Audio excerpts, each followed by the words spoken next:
Je crois qu'on a tous eu un jour l'impression de marcher dans la vie comme un somnambule en équilibre sur un fil invisible, entre le doute et l'évidence. Moi, je suis tombée. Souvent. J'ai même creusé histoire de vérifier si sous le fond du gouffre, il n'y avait pas un autre fond, un peu plus doux, un peu plus accueillant. Un fond qui m'aurait regardé et qui m'aurait dit « Ici, c'est bien aussi ». Mais non, même le vide a des limites. Et parfois, quand on regarde assez longtemps, on se dit que le vide aussi, ça doit être plein de quelque chose. Plein d'une absence, peut-être. Ou pire, plein de soi. J'ai toujours trouvé que le silence, c'était du bruit bien rangé. On l'entend presque quand on n'y pense pas. Comme un voisin de palier qu'on croise jamais mais qui est là pour nous écouter aux portes. Vous l'avez déjà entendu, le silence ? C'est drôle parce que le silence, c'est un concept qui me dépasse. Un peu comme le sommeil, par exemple. Personne ne sait vraiment quand on s'endort. On ferme les yeux et hop, on s'éteint, comme un vieux frigo. D'ailleurs, on pourrait dire que la nuit, tout le monde est un peu en veille.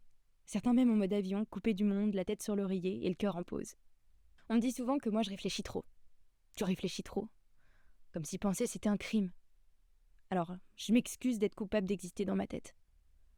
Mais penser, ça s'arrête pas comme ça.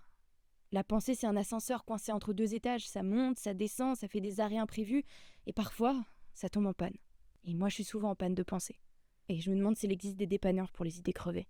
Vous saviez que les enfants posent en moyenne 437 questions par jour ? Mais les adultes, eux, ils en posent plus. Parce qu'ils croient qu'ils savent. Et pourtant, moi, je continue à me demander. Je continue à me demander pourquoi le verbe aimer a besoin de tant de preuves pour exister, alors que le verbe mourir n'en demande qu'une. D'ailleurs, les mots, c'est étrange. Ils mentent parfois. Par exemple, quand on dit « je vais bien », c'est pas toujours vrai.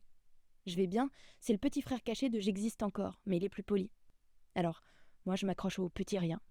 À l'odeur du café, au bruit d'une page qui se tourne, à un rayon de soleil qui s'égare entre deux nuages. Je me dis qu'on est tous un peu comme des éclats de lumière. Perdus, éphémères, mais beaux quand même. Parce qu'il faut bien être quelque chose. Même une poussière d'étoiles, ça brille. Et peut-être qu'un jour, on arrêtera de chercher un sens à tout et on se contentera d'être. D'être juste là, comme un silence.